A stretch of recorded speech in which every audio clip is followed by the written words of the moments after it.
Hey, I'd like to welcome you to another episode of the Mission Matters Marketing Podcast, your source for all things marketing. My name is Adam Torres. You can follow me on Instagram at AskAdamTorres. Keep up with my book releases, book tour schedule, signings, all that other good stuff.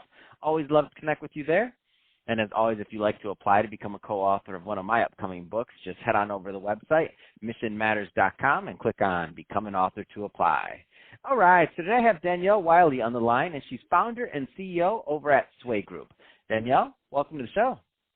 Thank you. Excited to be here. So excited to get into today's topic. I was telling you in the pre-show, I don't think we've talked about this or covered this in quite some time. So proven effectiveness and engagement through influencer marketing. So influencer marketing, big topic. I'm excited to have you on here to talk about it. But before we get into that, let's go a little bit further into what you're doing over at Sway Group. Tell us a little bit more about your firm, please. Sure. So we have been around for 9 years this month, actually. And congratulations. Wait a minute. You. I'm not going to let you glance over that. I mean, most businesses don't make it past 5. So, I mean, you're already doubling up. Congrats. You're almost hitting a decade. Thank you. It's been a journey for sure.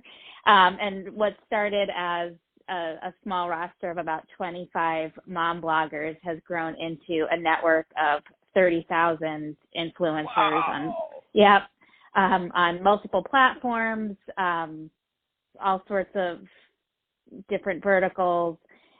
We have influencers from the age of 4 to the age of 84, and wow. With all sorts of specialties, whether it's parenting, cooking, lifestyle, travel, business, you name it. We've got them. Absolutely amazing. And I think that's a great transition. So let's get into today's topic. So proven effectiveness, engagement through influencer marketing. Where do you want to start with that one? That's a lot to talk about. When we first started this 9 years ago, it was really all about the impressions, and we have been very excited to see the industry transition away from that pure reach, although certainly there are always some clients who are going to want that, but really moving more towards those engagement metrics. So not just about an eyeball seeing that piece of sponsored content that our influencers are creating, but more about that actual engagement. So is someone clicking? Are they sharing? Are they saving, commenting, liking? There's so many ways now for people to engage in social media, and from our perspective, that's a much better measure of the success of any given piece of content versus just, did someone see it? We're now really looking at, did they engage? How did they engage? And measuring programs in that way. And it's just been great to see our clients kind of coming on board and the industry transitioning to that as more of a metric of success. Can you talk, because you're, for this industry, I would argue you're a pioneer. So being in that business for almost 10 years, a lot of people listening right now that are in marketing, they've heard of influencer marketing, but that's been maybe the last 2 to 3, maybe 5 years, but you're going on 10 in that niche. So that's a long time. Can you talk a little bit more about just what you've seen in terms of the overall maturity of influencer marketing and working with brands in general? Because that's a very unique relationship. Yeah, and I've actually been doing it longer because I founded Sway after leaving Edelman, which huge PR firm, and was doing influencer marketing there since the mid 2000s. Oh wow! So that's the beginning, really. Before that, we would just call it like endorsements. But you'd have to be like an athlete or something like that. No, but you'd have to be like an athlete, or you'd have to be leveraging somebody else's. You had some special. Well, wait a minute. I shouldn't say you had some special talent. I don't want to insult anybody. I don't know if me talking on this mic right now is a special talent, but whatever. But that being said, you had to be able to do something like you dunk a basketball. I don't know, whatever. You're a professional athlete. Right. Or with be an the change from there you go. The change from being an endorsed sponsor and have sponsors to influence is different, and that's that period. Yeah, totally. So when I first started doing it, we were really treating and back then it was just bloggers, like the word influencer wasn't a thing. But back when I first started doing it, we were treating influencers like journalists and sending out information or sending out free product like you would do with a magazine writer or a newspaper reporter, and just hoping for a review or coverage.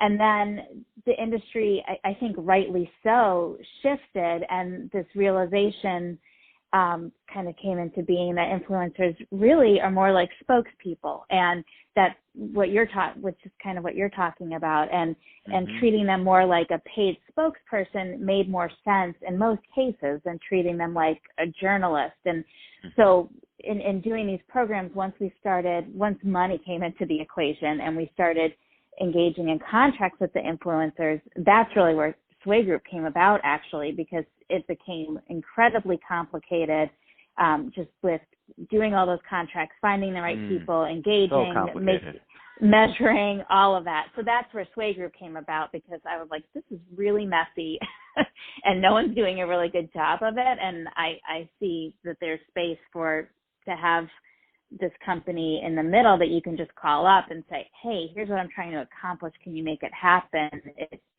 It was just on their own, or even, me coming from a PR firm, I didn't have the size team necessary to be spending all these hours putting these programs together. No, it makes so much sense. It is complicated, but can you talk about like some of the benefits of going down that route? Because I've seen small brands, small products do very well over time with the right, influencer, the right niche, everything varies, right? And it has to be a great product, right? Or else the influencer's not going to put their name behind it, or they're not going to. But when the stars align and people get it right, some really magical things can happen. Yeah, exactly. And we put a lot of, we talk all the time about how great our engagement rates are at Sway. And I think it's because we put a lot of time into, yes, the product has to be great, but you also have to have that right match with the right influencer. So is there already a relationship there? Is there a passion for this product or service? Is this the right person to be sharing this message? Is their audience the right audience to be receiving the message? There's a lot of pieces and parts that go into it to make it work and to make it successful. So what are the right, so a lot of business owners, a lot of entrepreneurs listening right now, various size companies, a lot of decision makers, a lot of people that do the marketing listening right now. What are the right types of companies to really work with Sway Group? Like, what are the right type of niches and companies that you like to work with? We work I mean on both sides, by the way, the influencer side and on the other side. So they're looking for influencers, so the businesses. Yeah. So from an influencer perspective, like I said, we have 30,000, and they really run the gamut. About 85% of our influencers identify as female, but we're not specific to that. We work with a lot of CPG products and with a lot of other brands who have a target demographic of women. So it is a specialty of ours, but we're not exclusively marketing to women. And then in terms of brands, again, it really runs the gamut. We do pharmaceutical, we do diapers, tampons, rice. Really anything that people are consuming, using, need, anything that you can tell a great story about. And we love kind of we have like a special place in our hearts, I would say, for the I love it. I want the special place. I like where you're going with it. I'm like, wait, tell me, Danielle, what's the special place? I want to be there. We just get kind of a kick out of putting together a really successful program for a brand or product that it doesn't seem obvious that people would want to talk about this and engage about it. So like a good example of this is incontinence pads, right? Certain women of a certain age, especially those who have had kids, might have light bladder leakage. It's not a sexy thing to talk about, but it's kind of ubiquitous. And we do a really good job with those programs, and the content is real and it's often funny, and it is it's authentic, and we we get a kick out of it. It's nice to have a client come to us and say, like, we're not sure if anyone would write about this. We're not sure if anyone would want to read it, and to be able to kind of take that inbound and turn it into something that actually is successful is great. That's amazing. And the thing is when you really think about the point of this, and sometimes I talk to people about, like, because you get into products, you get into other things, but you're like, if you weren't able to do that, if you weren't able to match that company with that influencer or that group of influencers or the people that are doing, I mean, the people that are buying these products need it. I mean, you're helping them. You're changing their lives in some cases, depending on the type of product and what they're doing, but you're helping them with their issues. And that's the whole point of doing this, is you're providing value.